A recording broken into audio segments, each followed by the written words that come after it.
Біз шағын салоннан бастадық. Қазір біз бүкіл Қазақстан бойынша 10 дүкеннен тұратын желге дейін өстік. Жайлылық сөзінің аясына кіретін заттардың барлығы гипермаркетімізде ұсынылған. Өйткені жайлылық дегеніміз жайлы жағдай жасау. Біз өз клиенттерімізге күнделікті істерді сұлулық пен эстетика мерекесіне айналдыруға көмектескіміз келеді. Алғаш Каспий жұмаға 2018 жылы қатыстық. Бұл керемет тәжірибе болды. Біз сағат сайын өзгерген үзінді көшірмемізді қарап отырдық. Және түсіп жатқан қаражат пен сатылым мөлшерін көрдік. Каспий жұма кезінде комфортта нағыз қарбалас басталады. Сондықтан біз алдын ала дайындаламыз. Бір жақсысы Каспий KZ науқанының мерзімдері туралы алдын ала хабарлайды. Және біз қоймаларды толтырып үлгереміз.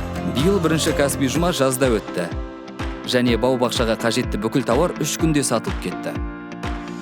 Қазіргі жұмаға біз қысқы тауарлар дайындап қойдық. Бұл жаңа жылға арналған тауарлар. Камин, радиатор мен тағы басқалары. Біз де сатып алушыларымызды ұтамыз. Өйткені 24 айға дейін бөліп төлеу үйлену тойына немесе жөндеуге кететін ауқымды шығын кезінде клиенттерімізге көмектеседі. Каспий жұма бұл нағыз мереке. Өзіңе және жақындарыңа қуаныш сыйлау үшін оны асыға күтесің.